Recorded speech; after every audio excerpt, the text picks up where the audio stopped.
Hey everybody, it's Seth with Jenson USA, and we're checking out this 2013 GT Fury 3.0. GT wanted to bring a bike that was a killer ride at a great price, and the way they did this was to take their high-end style frame and made it up with a really budget build that's still really strong and good.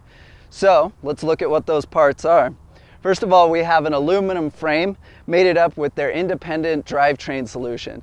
This allows you to go through the chunky, nasty sections of your local DH spot, but have minimal brake jack as well as minimal pedal feedback. This is really important, keeping you in control as you bomb down that hill. They also wanted to incorporate a lot of lateral stiffness in this bike, so they brought a few features that definitely bring this up.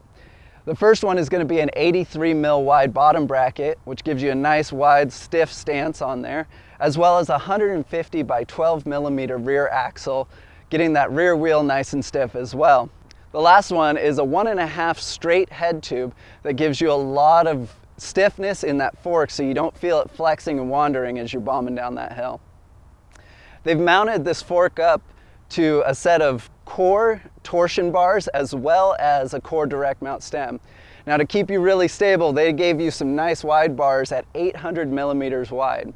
Now, to eat up all those bumps that we've been talking about, they gave you a good suspension of 200 millimeters of travel. That's a full 8 inches, both in the rear and the front. The rear shock is going to be a Fox Van R with rebound adjust, as well as a Domain from RockShox with rebound adjust on that. This whole thing is driven by the X5 drivetrain with hustle felt crank, giving you a nice, stiff, fast, responsive bike.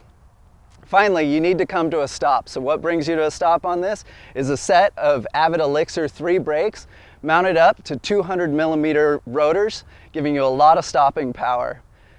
But you need something to apply that to the ground, so they've given us High Roller 2s from Maxxis in a 2.4 size, giving you a lot of stopping power as well as great cornering.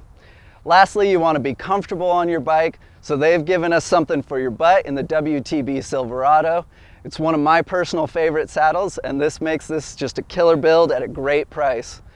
So we got a chance to take this bike out to Big Bear Snow Summit Bike Park and put it to the test for a couple of days, and we've been really impressed with how this thing handled. It ate up the bumps, went through corners with lots of speed and power, and was definitely a really fun bike out there. Really fun to jump, drop, and just eat up all the chunk that's out there.